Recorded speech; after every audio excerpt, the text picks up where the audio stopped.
अस्सलाम वालेकुम नाज़रीन, नहमदुहु व नसल्ली अला रसूलिल करीम। बिस्मिल्लाहिर्रहमानिर्रहीम। हुक्म इम्तनाई। हुक्म इम्तनाई का आर्डर कब होता है, इसके असरात क्या होते हैं, इसके बारे में मेरे पास एक सवाल आया है कि क्या हुक्म इम्तनाई के दौरान कोई शख्स प्रॉपर्टी के बारे में एग्रीमेंट कर सकता है। तो इसका जवाब ये है कि हुक्म इम्तनाई की मुख्तलिफ़ नौइयतें हैं। अगर ऐसा हुक्म इम्तनाई हो कि उस एग्रीमेंट करने पर अदालत के हुक्म अदूली ना हो, यानी कि अगर अदालत ने ये ऑर्डर पास कर रखा है that the property should not be alienated और that the property may not be sell out, तो अगर आप इसको सेल आउट कर देते हैं प्रॉपर्टी को, तो यकीनन हुक्म इम्तनाई की हुक्म अदूली हो गई और फिर कंटेम्प्ट ऑफ कोर्ट लगेगी।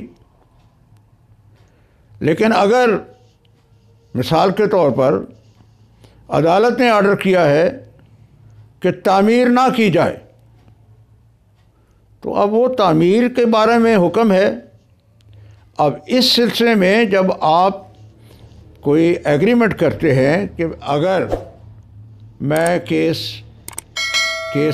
ज़ेर समाअत है अदालत में, मेरे हक़ में यानी कि प्रॉपर्टी का ही डिस्प्यूट है, तो यानी कि मैं मालिक हूँ या नहीं, तो अगर मैं मालिक डिक्लेयर हो जाऊँगा तो फिर आपको मैं ये प्रॉपर्टी बेचूँगा, तो उसमें कोई हर्ज नहीं, क्योंकि आपने मेंशन कर दिया उसमें। या जैसे मैं ज़िक्र कर रहा था कि प्रॉपर्टी पर तामीर करने का हुक्म है, रोकने का, कि तामीर ना की जाए जब तक कि अदालत फैसला नहीं हो जाता। तो उस बारे में अगर प्रॉपर्टी कहीं आप यानी कि एग्रीमेंट करते हैं उसको सेल आउट करने का, तो कोई हर्ज नहीं। यानी कि असल मकसद देखा ये जाएगा कि प्रॉपर्टी के बारे में जो आप एग्रीमेंट कर रहे हैं, क्या वो अदालत के स्टे यानी कि अदालत के हुक्म, यानी कि अदालत ने इंटरम स्टे कर रखा है, केस चल रहा है और कोई इंटरम ऑर्डर पास कर रखा है और उसकी वायलेशन ना हो, तो यकीनन आप एग्रीमेंट कर सकते हैं। ऐसा कोई भी इक़दाम कर सकते हैं जिस बारे में आप उस जद में ना आए, अदालत के हुक्म के जद में ना आए, वरना यकीनन फिर मेरा कहने का मतलब ये है कि जब आप एग्रीमेंट करें तो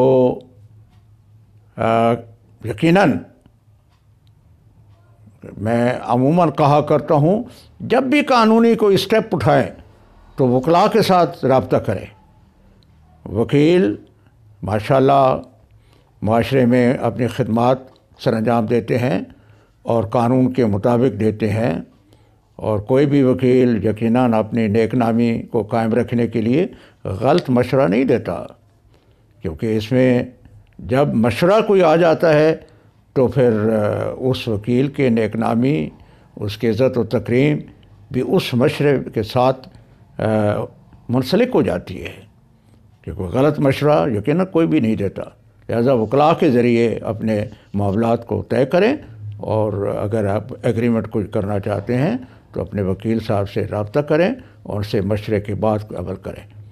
तो उम्मीद है आप हमारे چینل کو سبسکرائب کریں گے، لائک کریں گے اور بیل آئیکن دبانا نہیں بھولیں گے، تاکہ بیل آئیکن آپ دبائیں گے تو آئندہ انشاءاللہ ہماری ویڈیوز آپ تک پہنچتی رہیں گی۔